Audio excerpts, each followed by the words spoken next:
Super Sarvana Stores.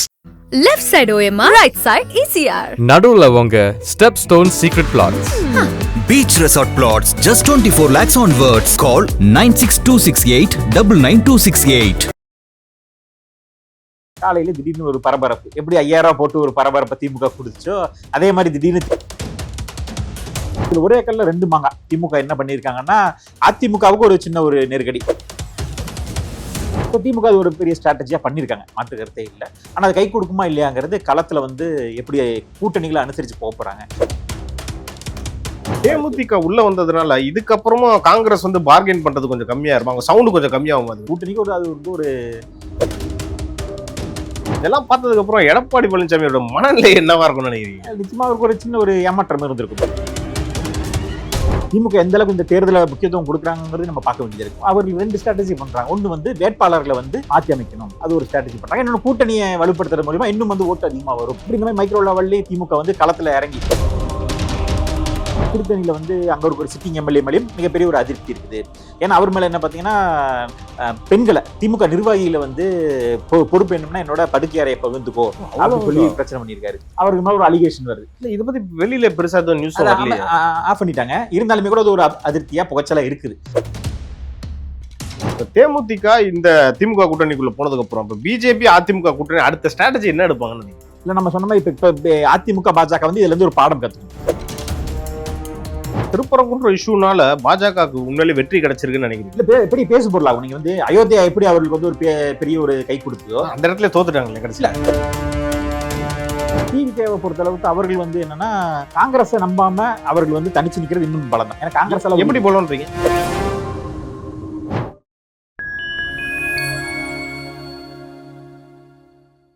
Fine time நேயர்களுக்கு வணக்கம். இன்று நம்மோடு இணைந்திருப்பவர் அரசியல் விமர்சகர் திரு ரஞ்சித்குமார் அவர்கள். வணக்கம் சார். வணக்கங்க சார். ஒரு வழியா பழம் நழுவி பாலில் விழுந்தது. திமுக கூட்டணிக்கு தேமுதிக வந்துருச்சு. இன்னும் பார்த்தீங்கன்னா ஏற்கனவே ஓரளவுக்கு ஸ்ட்ராங்கா இருக்கிறதா சொல்றாங்க திமுக கூட்டணி. இதுக்கப்புறம் அது மேலும் இது வலுப்பெற்றுச்சுன்னு நினைக்கிறீங்களா நீங்க? தேமுதிக போனது ஒரு ஆச்சரியமான ஒரு விஷயம் தான். ஏன்னா அதிமுக போயிருங்கிற மாதிரி செயல்பாடெல்லாம் அப்படிதான் இருந்தது. நம்ம சமீபத்தில் பார்த்தோம்னா ஈஷா யோகால இவர்கள் கலந்துகிட்டது. அவர்களோடையும் மத்திய அமைச்சர்லாம் வேற கலந்து, ராஜ்நாத் சிங் அவர்கள் வந்தாங்க, மகாராஷ்டிரோட சிஎம் வந்திருந்தாங்க. ஸோ பெரிய பெரிய ஆட்கள் வந்திருந்தாங்க. அந்த இடத்துல இவர்கள் இருந்தாங்க.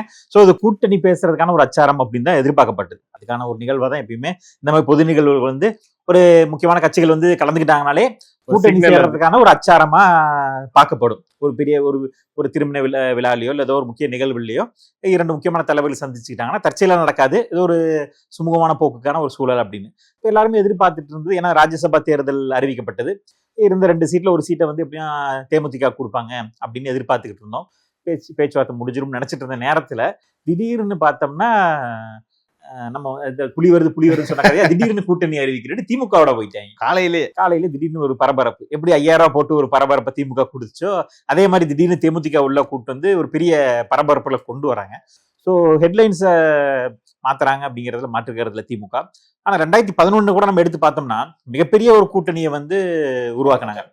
மிகப்பெரிய ஒரு கூட்டணி, எல்லா ஜாதி கட்சியும், கொங்கு முன்னேற்ற கழகம், பாமக, பன்னீர் கட்சி வேணுமா பாமக தூக்கி உள்ள போடு, கொங்கு கவுண்டர் கட்சி வேணுமா கொங்கு முன்னேற்ற கழகம், இந்த பக்கம் ஸ்ரீதர் வாண்டியார், அந்த பக்கம் பெருந்தலைவர் கட்சி, நாடாறு, தேவர் எல்லாம் வாங்க, தலித் அணி வேணுமா அண்ணன் திருமாவர்களை தூக்கி உள்ள போட்டுக்கிட்டாங்க, முஸ்லீம் அணி, முஸ்லீம் லீக் எல்லாமே, தேசிய அளவில் ஒரு கட்சி வேணுமா காங்கிரஸ், எல்லாத்தையும் உள்ள இழுத்து போட்டு ஒரு கூட்டாஞ்சோறு செஞ்சாங்க. ஆனா அது தெரியும் நமக்கு என்ன ஆச்சுன்னு. படு மோசமா போய் முடிஞ்சுது. எதிர்கட்சியாக கூட வர முடியாத சூழலுக்கு வந்துச்சு.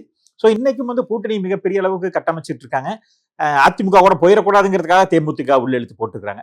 ஸோ இதுல ஒரே கல்ல ரெண்டு மாங்கா. திமுக என்ன பண்ணியிருக்காங்கன்னா அதிமுகவுக்கு ஒரு சின்ன ஒரு நெருக்கடி. ஏன்னா தேமுதிக வந்திருந்தா கூடுதல் பலமா இருந்திருக்கும். ஏன்னா 2021 அமமுகவும் தேமுதிகவும் தனிச்சு போனது அதிமுக ஒரு சின்ன பின்னடைவா இருந்தது. அது இந்த தடவை சரி பண்ண பார்த்தாங்க. அமமுக உள்ள கொண்டு வந்துட்டாங்க ஒரு சுமூகமா. தேமுதிக வந்துடும் நினைச்ச நேரத்துல நீங்க சொன்ன பாலம் நழுவி பாலில் விழுந்துருச்சு.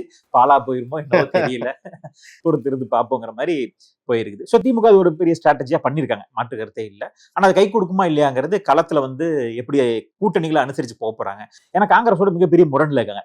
மேஜர் பார்ட்னர்னு பார்த்தோம்னா காங்கிரஸ் தான். திமுக காங்கிரஸ்ங்கிறது மிக நீண்ட. இப்ப தேமுதிக உள்ள வந்ததுனால இதுக்கப்புறமா காங்கிரஸ் பார்கெயின் பண்றது கொஞ்சம் கம்மியா இருக்கும், அவங்க சவுண்ட் கொஞ்சம் கம்மியாகும். அது இல்ல கொஞ்சம் கூட்டணி கட்சிகள் எல்லாமே கொஞ்சம் அமைதியா இருப்பாங்க. ஏன்னா ஒரு எப்படி பார்த்தாலும் என்னன்னா ஒரு முக்கியமான கட்சி அப்படின்னு சொல்லலாம், பேசு பொருளா இருக்கிறாங்க. இன்னைக்கு அந்த கட்சியோட வாக்கு சதவீதம் குறைஞ்சாலுமே கூட விஜயகாந்த் அவர்களோட பேர் இருக்கனால அது ஒரு லெகசி இருக்கு அப்படிங்கிறது மாற்றுக்கிறதுல, ஒரு கிரவுட் புல்லிங் இருக்கு, அது வந்து ஒரு ஓட் புல்லிங் இருக்கு அப்படிங்கிறது மாற்றுக்கிறதுல. ஸோ ஏதோ ஒரு சிறிய தாக்கம் ஏற்படுத்துவாங்க இந்த கூட்டணிக்கு. அது வந்து ஒரு இதா இருக்கும். ஏறக்குறைய தேமுதிக ஆரம்பிச்சு 20 வருஷம் ஆகுது. இதான் ஃபர்ஸ்ட் டைம் வந்து திமுக கூட கூட்டணி வைக்கிறாங்க. ஆனா அந்த கட்சி ஆரம்பிச்சதே வந்து திமுக எதிர்த்துதான். நம்ம வந்து கேப்டன் அவர்கள் சொன்னதோ இல்லையோ, ஆனா இவங்க பிரேமலதா அவர்கள் வந்து திமுக பேசாத வார்த்தையே கிடையாது, நம்ம பார்த்திருப்போம். ஆனா அதெல்லாம் மறந்துட்டு இன்னைக்கு எப்படி திமுக கூட கூட்டணி வச்சாங்க?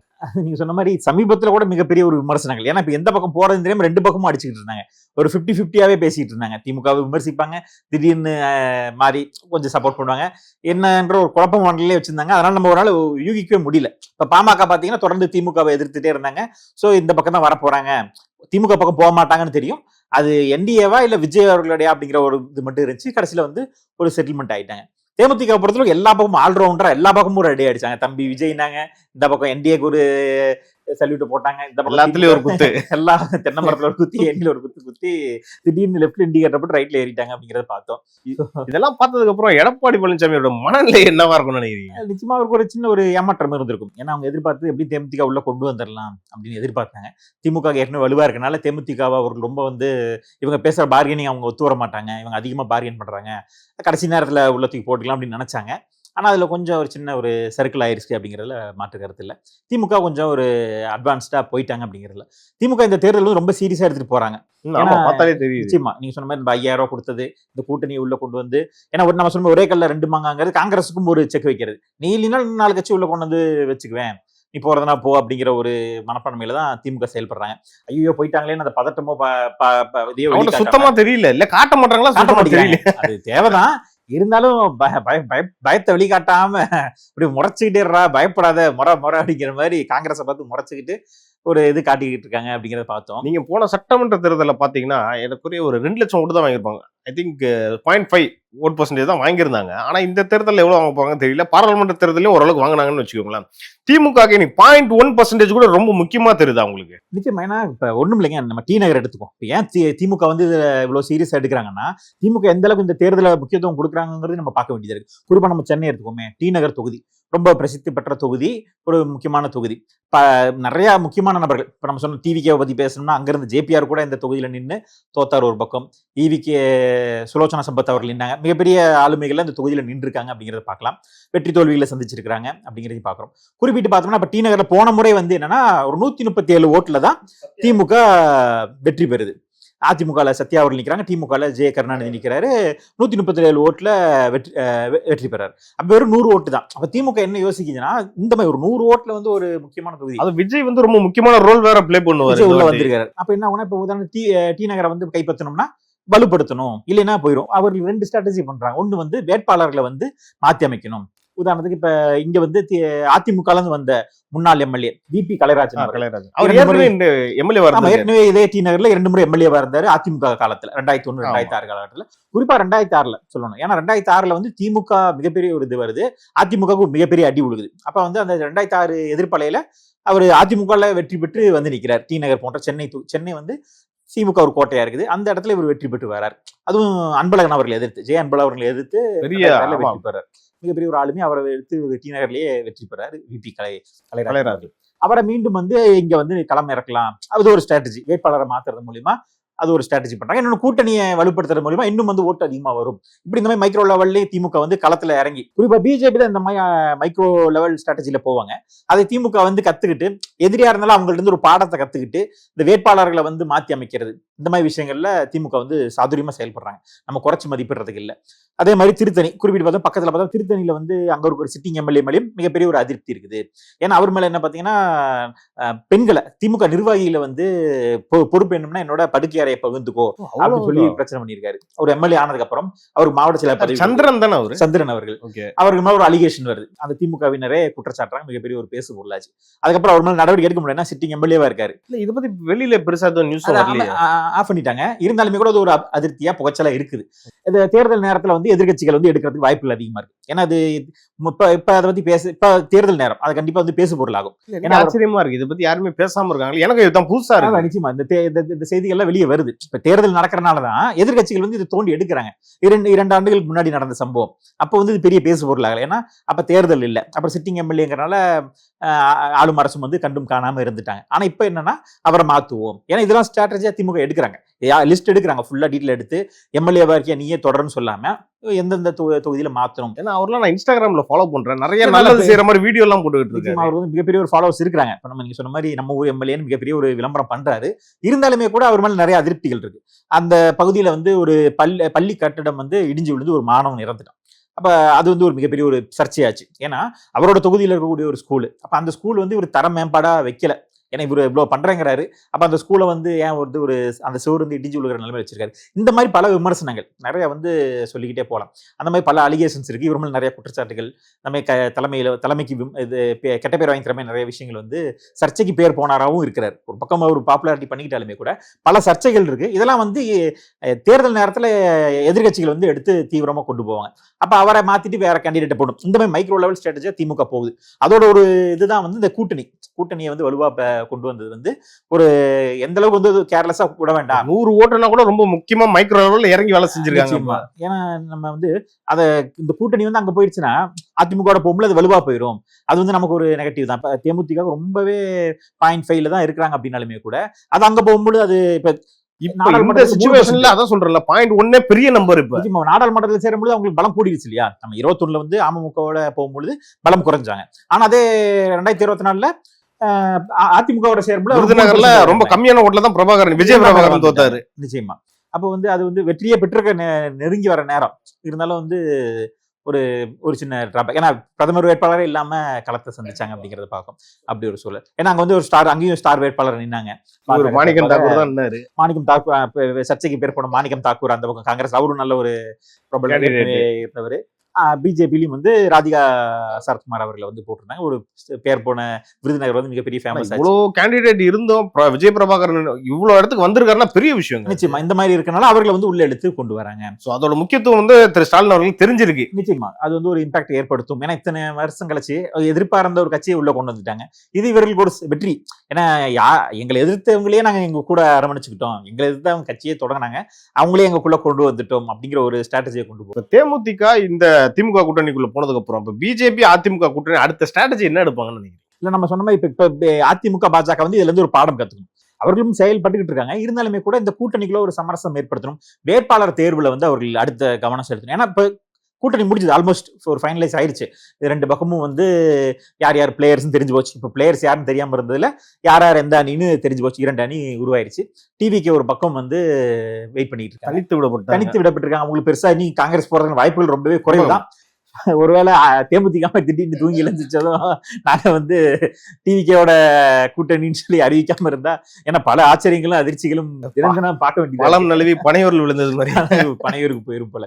ஏன்னா இப்ப அதிமுக காலத்துல சொல்லுவாங்க, அம்மையார் ஜெயலலிதா அவர்கள் வந்து ஒவ்வொரு அமைச்சரும் வந்து தினம் வந்து நியூஸ் பாத்துக்கிட்டே இருப்பாங்களா, ஏன்னா என் பதவி இருக்கா இல்லையா அப்படின்னு பாத்துக்கிட்டே இருப்பாங்களா. ஒரு நிகழ்ச்சி முடிச்சுட்டு போனதுக்கு பார்த்தா திடீர்னு பதவி நீக்கிட்டாங்க. காலையில மந்திரி சாயங்காலம் எந்திரிக்கிற மாதிரி இப்ப வந்து என்னென்ன நடக்கும்னே தெரியல. திடீர்னு பார்த்தா நம்ம சரி தேமுதிக அதிமுக பேசிட்டு இருப்பாங்க, கூட்டணி வந்துடும் பார்த்தா திடீர்னு பார்த்தா திமுகங்கிறாங்க. ஏன்னா விமர்சிச்சுட்டே திடீர்னு போய் சேர்றாங்க. ஸோ இந்த மாதிரி பல வந்து ஒரு அதிரி புதிரிமா போய்கிட்டு இருக்கு அப்படின்னு பாக்குறோம். ஸோ பாஜகவும் வந்து குறைச்சு மதிப்பிடுறதுக்கு இல்லை. அவர்கள் வந்து இப்ப ஒரு சாஃப்டான ஒரு மாநில தலைவர் போட்டிருக்காங்க. ஏன்னா அதிரடியா இருந்த ஒரு மாநில தலைவர் மாத்தி ஒரு நடிகை சர்ச்சையில அவரும் வந்து ஏதாவது நானும் பிரபலம் ஆகிறேன், நானும் வந்து ட்ரெண்ட் ஆகிறேன் அப்படின்னு சொல்லிட்டு காரசாரமா பேசணும் எதையா அவனு பேசி சர்ச்சையில சிக்கிட்டாரு அப்படிங்கறத பாக்குறோம். அதையும் தாண்டி பாஜக வந்து ஒரு நுணுக்கமா வந்து மாவட்ட தலைவர்களை வந்து ஓரளவுக்கு நல்ல வலுவா போட்டுக்கிட்டு இருக்காங்க. நம்ம வந்து அதை கூர்ந்து நோக்கணும். நமக்கு இந்த குறிப்பிட்ட சில ஆண்டுகளா வந்து பாஜக வந்து மைக்ரோ லெவலா வந்து வேலை செஞ்சுட்டு இருக்காங்க. தமிழகத்துல ரொம்பவே வந்து பின்தங்கி இருந்தப்ப நம்ம கணிசமா நம்ம பரவலா பார்த்தோம்னா டெல்டா பக்கம், மதுரை பக்கம், கொங்கு பகுதி, இந்த மாதிரி ஒவ்வொரு பகுதியிலும் நம்ம ஒரு குறிப்பிட்ட பெயர் சொல்லணும்னா, ஏன்னா திமுக அதிமுக நம்ம பெயர் சொல்லக்கூடிய அளவுக்கு இருக்காங்க. இதே மாதிரி பாஜகலையும் சில பேர் வந்து நல்ல பிரபலமா வந்துகிட்டு இருக்காங்க. டெல்டால நமக்கு தெரிஞ்சு பாத்தீங்கன்னா தங்க கென்னடின்னு ஒருத்தர் இருக்காரு, ஒரு மாவட்ட தலைவர். அவர் நல்லா டெல்டால வலுவா இருக்கிறார். மதுரையில திருப்பரங்குன்ற இஷ்யூ, அது நமக்கு தெரியும். அதை பாஜகவில் முன்னிருந்து நடத்தினவர் அந்த அந்த பகுதியோட மாவட்ட தலைவர் சிவலிங்கம் அவர்கள். அவர் தான் அந்த மாவட்ட தலைவராக இருக்காரு. அவரோட பகுதியில் இந்த இஷ்யூ எடுக்குது, நிறைய போராட்டங்களை முன்னெடுக்க. திருப்பரங்குன்ற இஷ்யூனால பாஜகவுக்கு உண்மையிலே வெற்றி கிடைச்சிருக்குன்னு நினைக்கிறீங்க? இல்ல, ஒரு நல்ல ஒரு இது கிடைச்சிருக்கு, மக்கள் மத்தியில வந்து ஒரு ஆதரவு பெருகி இருக்கு. அதுதான் நம்ம சொன்னோம், பாஜக வந்து அது எந்த அளவுக்கு எடுக்கிறாங்க அப்படின்னு. குறிப்பிட்டு பார்த்தோம்னா நம்ம வந்து அந்த திருப்பரங்குன்ற இஷ்யூவை கையில் எடுத்து அதை ஓரளவுக்கு வெற்றி பெற்றாங்க. ஏன்னா பிரதமரே அதை பத்தி பேசுறாங்க. குறிப்பிட்டு சொல்லணும்னா வரக்கூடிய தமிழக வருகையில வந்து பிரதமர் வந்து திருப்பரங்குன்றத்தை வந்து கோயிலில் போய் தரிசிக்கிறார் அப்படிங்கிறாங்க. அந்த மதுரைக்கு வராரு, அப்ப திருப்பரங்குன்றம் வந்து அவர் பேச போறாரு அப்படிங்கறத பாக்குறோம். இது உண்மையிலே பாஜக கை கொடுக்கும்னு நினைக்கிறீங்க? இல்ல, எப்படி பேசு பொருளாகும். நீங்க வந்து அயோத்தியா எப்படி அவர்களுக்கு வந்து ஒரு பெரிய ஒரு கை கொடுத்ததோ அந்த இடத்துல தோத்துட்டாங்களே கடைசியில. இருந்தாலுமே கூட அதை வைத்துதான் அரசியல். நீங்க அயோத்தியா வைத்துதான் அரசியல். வெற்றி தோல்வி வந்து நீங்க சொன்ன மாதிரி 92 இது பண்ணதுக்கு அப்புறம் பல ஆண்டுகள் கழிச்சுதான் ஆட்சிக்கு வராங்க. இடிச்சதுமே அடுத்த தேர்தலில் வந்துடல. ஆனாலுமே கூட அது வந்து அது ஒரு அவர்களுக்கு வந்து ஒரு இலக்கா இருக்குது. நீங்க திருப்பரங்குன்றம் போன்ற விஷயங்களை வந்து முன்னெடுத்து போகும் பொழுது பாஜகவுக்கு ஒரு மொபிலைஸ் பண்றதுக்கு ஒரு காரணம் கிடைக்குது. இதை வந்து சரியா பயன்படுத்தி பாஜக அந்த தொகுதியில வந்து ஒருவேளை கேட்டு பெற்று அங்க போராடினா வெற்றியோ தோல்வியான ஒரு தாக்கம் ஏற்படும். ஏதோ ஒரு தொகுதியில நிக்கிறதுக்கு திருப்பரங்குன்றம் தொகுதியில நின்னாங்கன்னா அவங்களுக்கு ஒரு திருப்பரங்குன்றம் மாதிரி தொகுதி வந்து அதிமுக கோட்டைன்னே சொல்லலாம். இப்ப சிட்டிங்கமல்லி ராஜன் செல்லப்பா இருக்காரு, முன்னாடி மேயரா இருக்காரு, அவரெல்லாம் விட்டு கொடுப்பாருன்னு நினைக்கிறீங்களா? அதுதான் அதிமுக அதுலதான் கவனம் செலுத்தணும். அதிமுக பாஜக வந்து இருக்கக்கூடிய அவர்களுக்கு இருக்கக்கூடிய சவால் இதுதான். குறிப்பிட்டு நம்ம சொன்ன டி நகரும் கூட பார்த்தோம்னா அதை பத்தி பேசிட்டு இருந்தனால சொல்றோம். டி நகர்ல வந்து நம்ம பாஜகவும் கேட்கறாங்க, பாஜக குறி வைக்கக்கூடிய தொகுதியில பிராமணர்கள் அதிகமா இருக்காங்க, பாஜக ஆதரவு இருக்கும் அப்படிங்கறனால எதிர்பார்க்கறாங்க. ஆனா அதிமுக சிட்டிங் மாவட்ட செயலர் இருக்காரு, அவர் முன்னாள் எம்எல்ஏவா இருந்தாரு, போன முறை நின்னாரு, அவர் விட்டு கொடுக்க மாட்டார். ஸோ இந்த மாதிரி சர்ச்சைகள் வந்து பாஜகக்குள்ள இருக்குது. இதை இவர்கள் சரி பண்ணிக்கிட்டு ஒரு இணக்கப்போக்கோட ஒரு விட்டு கொடுத்து இன்னைக்கே சீக்கிரமா செட்டில்மெண்ட் பண்ணி, ஏன்னா கடைசி நிமிஷம் வரைக்கும் இன்னும் தொகுதிகள் உடன்படல, இன்னும் யார் வேட்பாளருங்கிறது தீர்மானிக்கல. ஏன்னா திமுக அதை ஓரளவுக்கு முடிவு பண்ணிட்டாங்க. இன்னும் வெளிப்படையா பட்டியலை வெளியிடாட்டியுமே கூட, ஏன்னா திமுக ஓரளவுக்கு தெரியும் இந்த தொகுதி கூட்டணி கட்சிகளுக்குன்னு ஏற்கனவே இருக்கக்கூடிய தொகுதியில் ஒதுக்கி கொடுக்க போறாங்க. சில மாற்றங்கள் மட்டும் வரும். இப்ப தேமுதிக வந்திருக்கும் பொழுது சில அட்ஜஸ்ட்மெண்ட் இருக்குமே தவிர அவர்கள் வந்து தங்களோட கட்சி நிர்வாகிகளையுமே யாரெல்லாம் மாத்தலாம், நம்ம அதுக்கு சில உதாரணங்கள் சொன்னோம். இதெல்லாம் மாற்றி அமைக்கிறது மூலியமா அவர்களோட வெற்றிக்கான வழியை அவர் நோக்கி போயிட்டு இருக்காங்க. அதிமுக பாஜக பண்ண வேண்டியது இன்னும் சீக்கிரமா ஆரம்பிச்சாங்க. அதிமுக பாஜக தான் முதல்ல கூட்டணி செட்டில்மெண்ட் வந்தாங்க, வேக வேகமாலாம் செயல்பட்டு இருந்தாங்க. இப்போ வந்து இந்த வேட்பாளர்கள்ல வந்து இந்த மாதிரி நம்ம சொல்ற மாதிரி இந்த மைக்ரோ லெவல்ல இருக்கிறாங்க. இந்த தலைவர்களை பயன்படுத்துமா இல்ல கூட்டணிக்காக விட்டு கொடுத்தா எந்த அளவுக்கு பாஜகவோட வளர்ச்சி இருக்கும் அப்படிங்கிறத பார்க்கலாம், பொறுத்து தான் பார்க்கணும். அதே மாதிரி இப்ப நம்ம சொன்ன மாதிரி டிவிகே இருக்காங்க. இப்ப டிவிகேவை பொறுத்த அளவுக்கு அவர்கள் வந்து என்னன்னா 234 தொகுதியிலும் அவர்களும் வந்து களத்துல வேட்பாளர்களை தேட வேண்டியது இருக்கு. காங்கிரஸை நம்பாம அவர்கள் வந்து தனிச்சு நிக்கிறது இன்னும் பலம் தான். ஏன்னா காங்கிரஸ் எப்படி போலன்றீங்க? குறிப்பிட்டு சொல்லணும்னா இப்ப காங்கிரஸ் வந்து மிகப்பெரிய ஒரு ஓட்டு வங்கி கிடையாது. கன்னியாகுமரி சில பகுதிகளில் தான் வந்து அவர்களுக்கு நம்ம சிவகங்கையில காரைக்குடி இந்த மாதிரி குறிப்பிட்டு சொல்லியெல்லாம் கணிசமான ஒரு ஓட்டு வங்கி இருக்கு. இப்ப கன்னியாகுமரியில காங்கிரஸ் ஓட்டு இருக்குன்னு வச்சுக்கோங்க, அது தாவேக்காக பயன்படும். தமிழகம் முழுக்க சிறிய ஒரு ஓட்டு வங்கி தான் இருக்கு காங்கிரஸ். அதனால டிவிக்கு மிகப்பெரிய ஒரு பலம் கிடையாது. காங்கிரஸ் சேர்த்துக்கிட்டா நீங்க கன்னியாகுமரியில சீட் ஷேரிங் பண்ண வேண்டியது வரும். இப்ப கன்னியாகுமரியில பார்த்தோம்னா குளச்சல் தொகுதி எடுத்துக்கோங்க, ஒரு உதாரணத்துக்கு குளச்சல் தொகுதி எடுத்துக்கோமே. அந்த பகுதியில வந்து இப்ப காங்கிரஸ் வந்து சிட்டிங் எம்எல்ஏவா இருக்கு, ஆனா அங்க அவர் மேல அதிருப்தி இருக்கு. இப்ப அங்க வந்து காங்கிரஸ்க்கு ஒரு ஓட்டு வங்கி இருக்கு, ஏன்னா வெற்றி பெற்றிருக்காங்க. அங்க டிவிகேவும் நல்லா வலுவா இருக்குது. அங்க வந்து 2 முக்கியமான பிரேம் லாரன்ஸ் வந்து அவர் வந்து ஒருத்தர் பேசு பொருளா இருக்காரு. அவர் வந்து அந்த தொகுதியில வந்து வேலை செஞ்சுட்டு இருக்காரு. ஆனா என்னன்னா அங்க போட்டி இன்னும் வலுப்பெற விதமா நம்ம ஜேபிஆர் அவர்கள், டி நகர்ல சொன்ன ஜேபிஆர் மிகப்பெரிய ஒரு செல்வந்தர், மிகப்பெரிய ஒரு கல்வி தந்தை.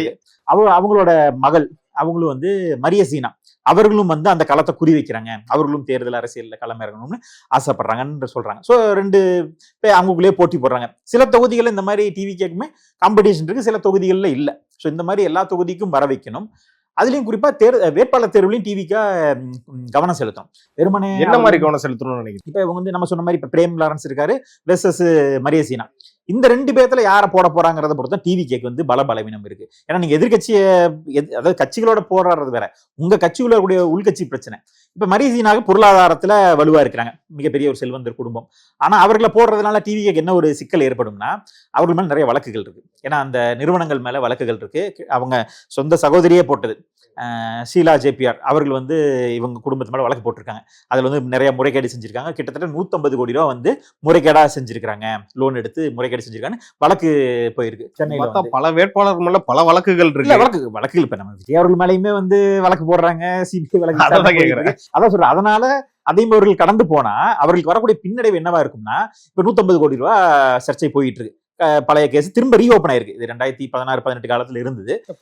அந்த அபராதத்தை கூட கட்ட சொல்லிட்டாங்க. 2025 அந்த ஷீலா அவர்கள் இறந்ததுனால அவர் மகன் வந்து திரும்ப அந்த வழக்கை கையில் எடுத்துட்டார். இப்ப இதனால என்ன ஆயிருக்குன்னா, இது இடியோட கவனத்துக்கு போயிருக்கு. இப்ப ஏற்கனவே தெரியும், தேர்தல் நேரத்துல இடி வந்து வேட்டையாடுவாங்க.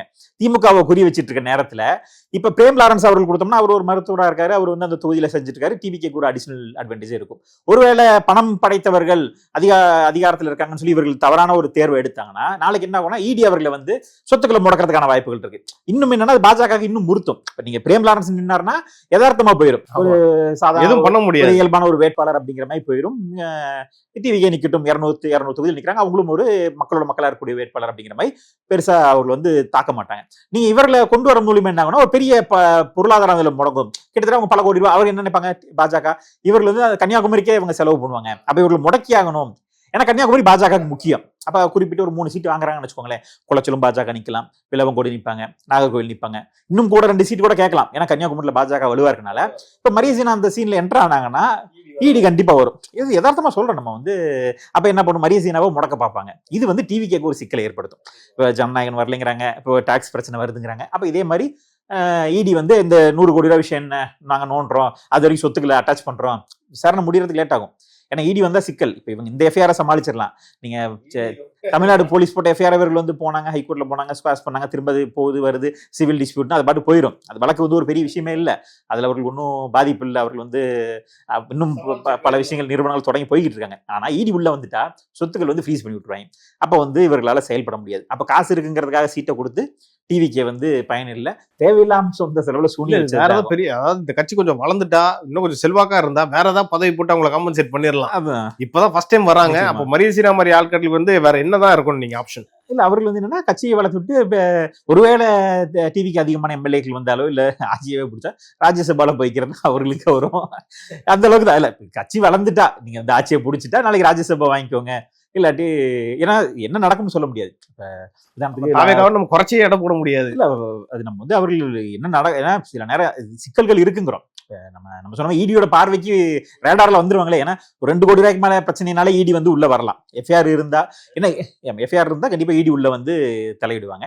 இப்ப இத்தனை நாளா அது வழக்குல ஏன் கவனம் செலுத்துறீங்கன்னா இடி பெருசா அதை எடுக்கல. அது வந்து சும்மா ஃபேமிலி பிரச்சனை, அந்த பஞ்சாயத்து 100 பஞ்சாயத்துல ஒரு பஞ்சாயத்துன்னு. ஆனா பொலிட்டிக்கலா வரும்போது அதுக்கு வந்து ஒரு கவனம் திரும்பும். அப்ப இது டிவி கேக்கு வந்து தேவையில்லாம இடியோட அட்ராக்ஷனை உள்ள இழுத்து வரணும். ஓகே, நம்ம ஏற்கனவே பேசின மாதிரி தான் இப்ப திமுக தேமுதிக கூட்டணி முடிவாயிடுச்சு. அது எவ்வளவு சீட்டு கொடுப்பாங்கன்னு நினைக்கிறீங்க தேமுதிக?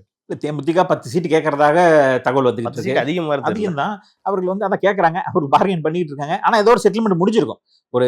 ஏன்னா ஒரு சீலிங் இல்லாம அவர்கள் வந்து ஓப்பனா வெளியே சொல்லியிருக்க மாட்டாங்க. ராஜ்யசபா உறுதிப்படுத்தி இருப்பாங்க. +1 உறுதி 6 வந்து இருக்கு திமுகக்கு. அதுல 4 வந்து திமுக இருக்கு. 6 நடக்கும்போது 4 திமுக கைவசம் இருக்கனால 1 வந்து கொடுக்கறனால ஒரு நஷ்டமும் இல்லை. போன வாட்டியே பாத்தீங்கன்னா இப்ப இருக்க கூட்டணி தான் அப்பயும் இருந்துச்சு. இப்ப 173 சீட்ல திமுக நின்னாங்க, மீதி எல்லாம் கூட்டணி கட்சி கொடுத்தாங்க. இப்ப வந்து எவ்வளவு வந்து சாக்ரிஃபைஸ் பண்ணுவாங்களா திமுக? இல்ல திமுக வந்து ஒரு நிர்பந்தம் ஏற்பட்டிருக்கு. ஏன்னா இப்ப காங்கிரஸும் அதிகமா கேட்பாங்க. ஏன்னா போன வாட்டி ஓரளவுக்கு பெர்ஃபார்ம் பண்ணிட்டாங்க. கிட்டத்தட்ட 25ல 17 வந்து 75% வந்துட்டாங்க. அப்ப வந்து இன்னொரு 5 சீட்டு கூட கேட்கதான் செய்வாங்க, மறுக்க முடியாது. என்னன்னா ஆனந்த் திரும்ப அவர்கள் வந்து பயங்கர அதிருப்தியில இருக்காங்க.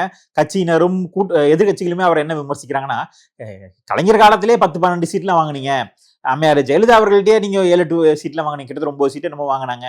அப்ப நினைக்கிறேன். ஆமா, அப்ப நீங்க சொன்ன ஜெயலலிதா அவர்கள்ட்டையுமே 10 தான் கிட்ட 10 இவங்கள்ட்ட 12 அப்படிங்கிற மாதிரி அதிமுகல பெரிய அளவுக்கு எண்ணிக்கையில வாங்கியிருக்காங்க அப்படிங்கறது சொன்ன மாதிரி.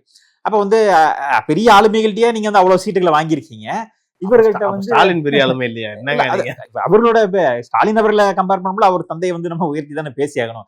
நம்ம குறைச்சு பேசினா ஸ்டாலின் அவர்களே ஏத்துக்க மாட்டார். அப்ப ஏன்னா அவர் தந்தையிட்டே பார்கெயின் பண்ணி இவங்க இவ்வளவு வாங்கியிருக்காங்க. அப்படிங்கிறப்ப என்ன ஒரே ஒரு இதுனா இவர்கள் வந்து பொது தொகுதி கொடுக்குறாங்க. அது வந்து திமுக வந்து வரவேற்கலாம். பொது தொகுதியை இவர்கள் போராடி வாங்கி வெற்றியும் பெற்றிருக்காங்க. அண்ணன் திரும்ப அவர்கள் மிகப்பெரிய ஒரு ஏன்னா தலித் கட்சி அப்படிங்கிற ஒரு அடையாளத்தை உடைக்க முயற்சி பண்றார். வரவேற்க விஷயம், அது மாற்று கருத்துல. ஆனா இன்னும் கூடுதலாக வாங்கி இன்னும் பொது தொகுதியில் அதிகமா அவர்கள் வந்து பரவலா வருவாங்களாங்கிறது பார்த்தா கடந்த தேர்தலோட திமுக எனக்கு தெரிஞ்சு ஒரு 10ல இருந்து 15 தொகுதி கம்மியா தான் நிற்பாங்களோ. குறைஞ்சதா வர வாய்ப்புகள் அதிகமா இருக்கு.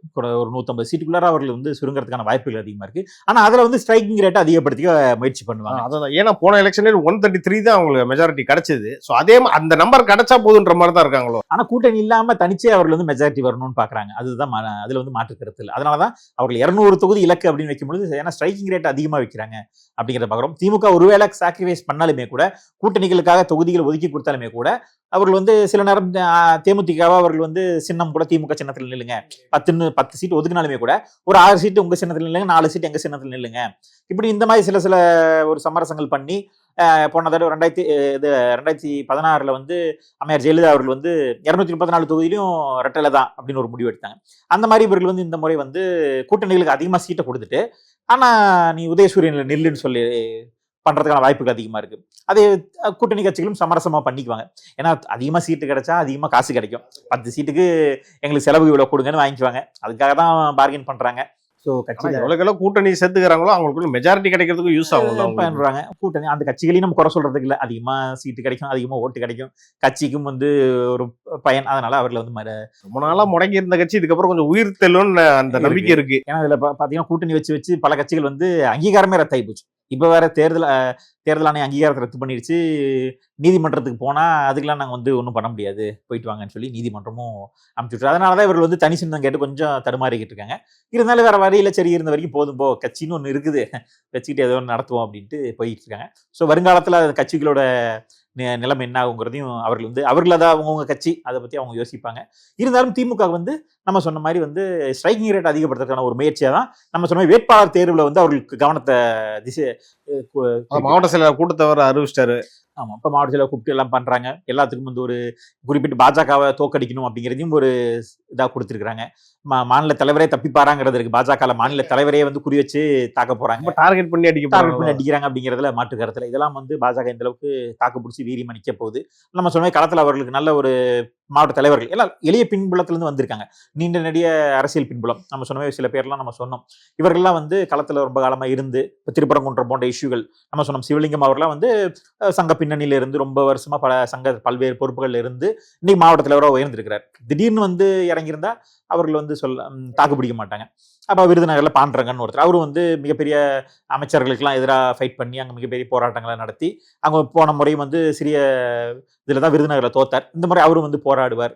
ஸோ இந்த மாதிரி விருதுநகர், மதுரை, நம்ம சொன்ன தஞ்சாவூர், ஈரோடு போன்ற பகுதிகள், ஈரோட்டில் மாவட்ட தலைவர் SM செந்தில் அவர் வந்து நல்லா ஆக்டிவா வளர்ந்துட்டு இருக்காரு. குறிப்பிட்டு சொல்லணும்னா உள்ளாட்சி தேர்தலில் வந்து திமுக அதிமுகவுக்கு மிகப்பெரிய ஃபைட் கொடுத்தார். சிறிய மார்ஜின்ல தான் உள்ளாட்சி தேர்தலில் அவங்க ஒரு சீட்டை தோத்தாங்க. அப்படிலாம் ஒரு கவுன்சிலர், ஈரோட்லையும் ஒரு கவுன்சிலர் அவங்களுக்கு வந்து கிடைச்சிருக்கும். அப்ப அந்த மாதிரி அவ்வளவு தூரம் வந்து டெப்தா உள்ளாட்சி தேர்தலில் வெற்றி பெற அளவுக்கு வந்து வேலைகள் செஞ்சுட்டு இருக்காங்க. ஸோ நம்ம களம் வந்து அவ்வளவு ஸ்ட்ராங்கா பிஜேபியும் கால் ஊன கூடாதுங்கிறாங்க. ஆனா ஊனிக்கிட்டு இருக்காங்க.